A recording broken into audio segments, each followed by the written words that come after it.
সকাল বিকালের নাস্তায় নিত্য নতুন রেসিপি হলে কেমন হয় বলেন তো। আসসালামু আলাইকুম। আজকে তৈরি করে দেখাবো ফুলকপির আচারি পরোটা। এই পরোটা বাচ্চা বড় সবারই ভালো লাগবে। চলুন কিভাবে বানাতে হবে আমরা মূল প্রসেসে চলে যাই। প্যানে আমি 1 টেবিল চামচের মতো সাদা তেল দিয়ে দিচ্ছি। তেল চারিদিকে ছড়িয়ে দেওয়ার জন্য আমি প্যানটা ঘুরিয়ে নিলাম।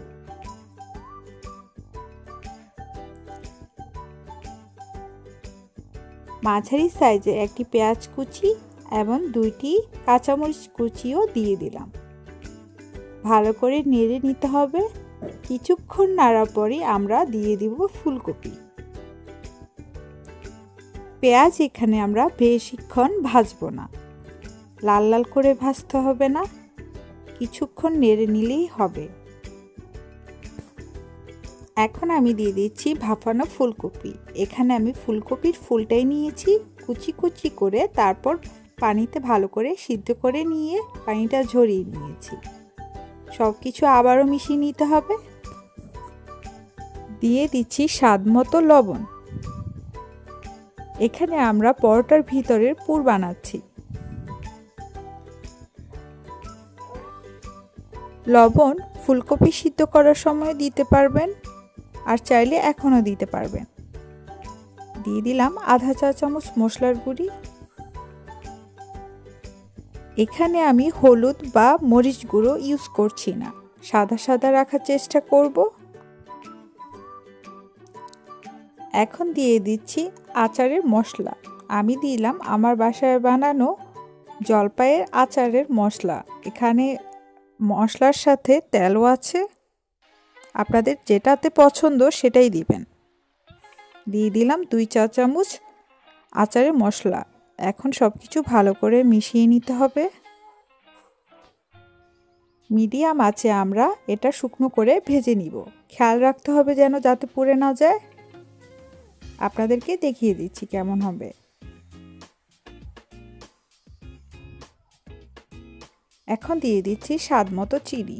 আমি এখানে আধা টেবিল চামচের মতো চিনি ইউজ করলাম, যাতে একটু টক মিষ্টি লাগে। আমাদের মিশ্রণ রেডি। এখন আমরা পরোটা বানিয়ে নিব।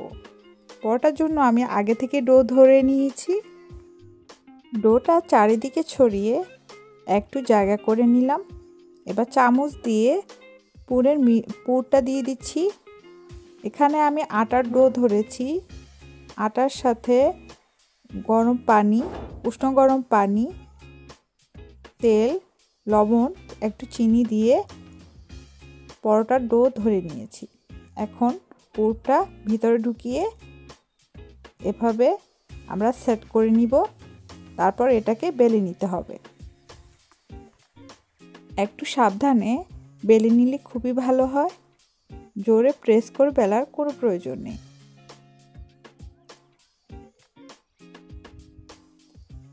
পরোটা আঁকা বাঁকা হলেও কোনো সমস্যা নেই।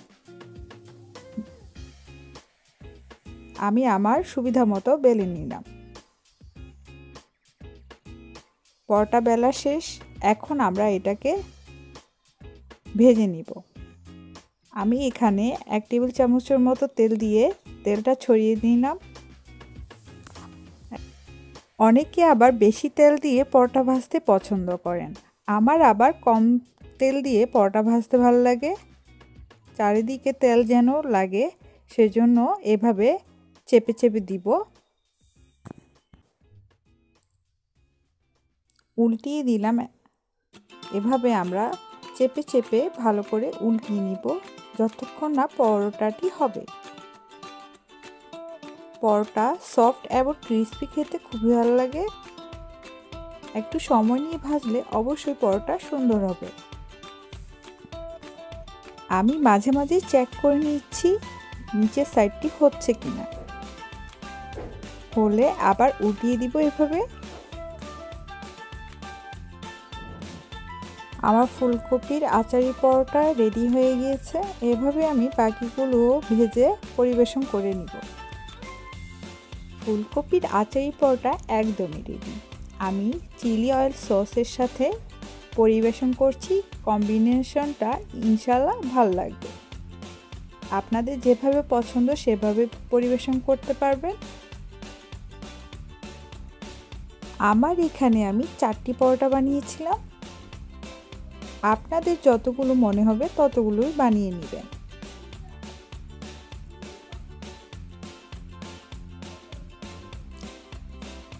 এই পরোটা মাংসের সাথেও খুবই মজার। বাসায় অবশ্যই ট্রাই করবেন।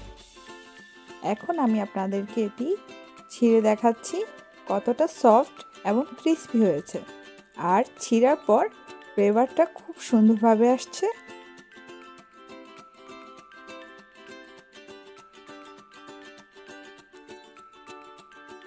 ব্যাস রেডি হয়ে গেল আমাদের ফুলকপির আচারি পরোটা।